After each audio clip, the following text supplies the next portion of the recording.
Hello friends and welcome to this video. Les amis, les images que je vais vous proposer, ce sont des images qui choquent les vrais Africains.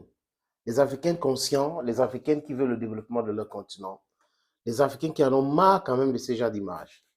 En fait, ce n'est pas la faute à ceux-là, mais c'est à la faute à certains dirigeants d'Afrique, à certains dirigeants qui s'intéressent seulement à la corruption, qui s'intéressent seulement au détournement, qui s'intéressent seulement à l'épanouissement de leur petit clan, de leur petite famille et de leur bien-être. En fait, nous avons des gens, c'est une vraie calamité en Afrique.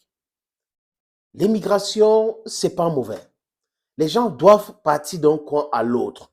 Mais quand ce qu'on voit là continue de prospérer, ça veut dire simplement que ceux qui dirigent les pays africains ont échoué lamentablement. Oui, et ce sont ces mêmes traîtres-là qui continuent à cautionner le banditisme européen occidental, cette politique qui maintient l'Afrique dans la pauvreté abjecte. Ce sont ces mêmes chefs d'État, détourneurs de fonds publics africains, qui passent leur temps à signer les accords qui mettent en mal la souveraineté de leur peuple, la souveraineté de leur pays. Regardez la Libye avant 2011, où ce qui s'est passé là-bas, c'était un paradis sur terre, on peut dire ça comme ça. Le PIB libyen, par rapport à sa population, dépassait celle des États-Unis. Et les Libyens ne voyageaient pas. Ils n'allaient pas rester à faire des aventures. Ils allaient faire des études et tout ça ou pour aller se soigner quand ils ne pouvaient pas se soigner localement. Et c'est l'État qui prenait tout ça en charge. Mais comment comprendre qu'aujourd'hui, nous avons nos leaders, eux-mêmes, ou les dirigeants, je n'ai pas envie de les appeler leaders, parce qu'ils ne leadent rien. These people are not leaders, they are rulers. Quand ils sont malades, ils passent se soigner en Europe. Quand c'est en Europe. Quand il y a des sommets en Europe, ils sont prompts à partir. Quand il y a des sommets en Afrique, ils envoient les représentants. Et vous voyez ce genre de personnes, les gens normalement constitués les soutiennent. Alors que c'est des traîtres d'Afrique. C'est des gens qui n'aiment pas le continent africain, les amis. C'est des gens qui sont les meilleurs élèves de la France, meilleurs élèves des Américains, meilleurs élèves. Mais bon sang, tous les peuples dans le monde ont une culture. Tout le peuple dans le monde a sa façon de prier Dieu. Mais venez en Afrique pour voir.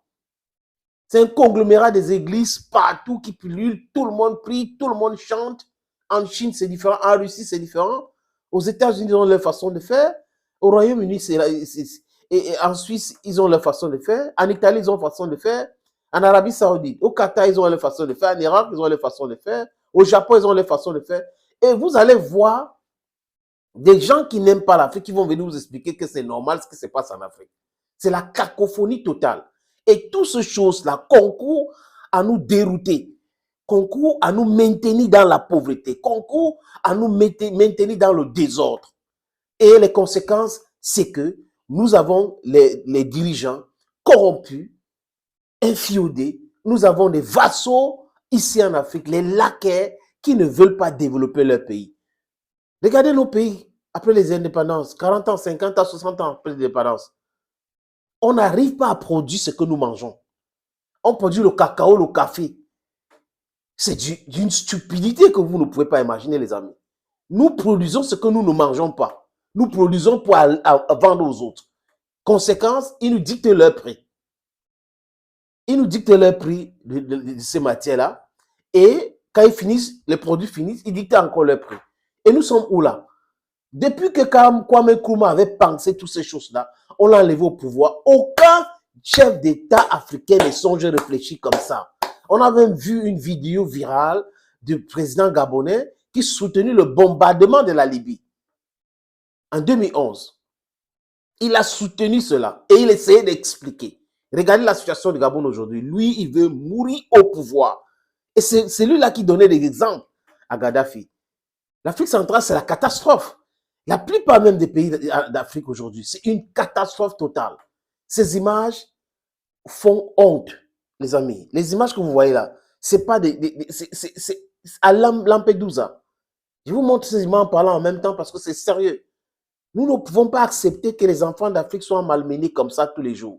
Quand nous fuyons nos pays ou notre continent, qui est un pays pour moi, c'est par rapport à la misère. Et cette misère est créée de façon artificielle. Et les gens qui créent la misère savent pourquoi. Et ce sont ces mêmes gens-là qui nous font la promotion des machins LBG, matin, chouette, matin, chouette. Ce sont ces mêmes gens-là qui disent que la polygamie, ce n'est pas une vraie valeur, que c'est la monogamie qui est une valeur. Donc, leur valeur est meilleure que les nôtres. Nous devrons suivre leur valeur aveuglement. Il y a toutes ces choses-là, des contrats économiques, des coopérations et tout. Tout ça est biaisé. On signe, les chefs d'État africains signent des contrats avec les Européens et les Américains en défaveur de leur peuple, juste parce qu'ils ont leur bac chiche. Au Cameroun, par exemple, il y a un scandale Glencoe. Personne n'a songé mettre le doigt là-dedans pour essayer d'expliquer et régler le problème. Non.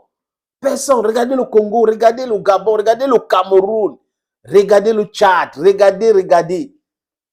Regardez la Guinée-Conakry où Mamadou Doumbouya signe les accords où on dit que la coopération française a donné 60 millions d'euros pour électrifier le pays. Du n'importe quoi.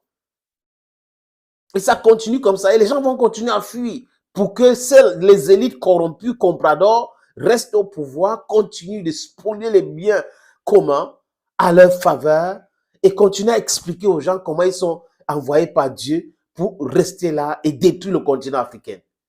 La jeunesse africaine, réveillez-vous. Nous ne voulons pas des images pareilles. Ce n'est pas chouette. Ce n'est pas chouette de voir les nôtres.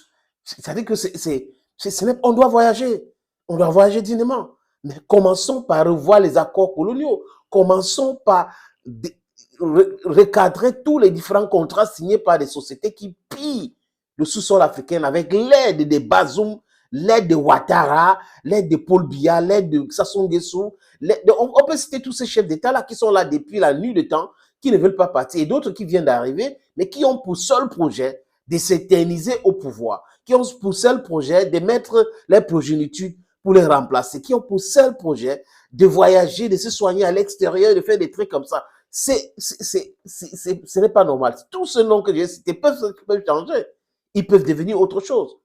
On a besoin des philosophes qui sont présidents ou des présidents qui deviendront des philosophes pour changer les choses. Je parle là du pragmatisme. C'est uniquement ça qui peut changer les choses. Le Mali, le Burkina Faso, à un certain niveau, la République centrafricaine nous parle. Thank you for watching, dear friends. God bless you. Bye-bye. Stay strong.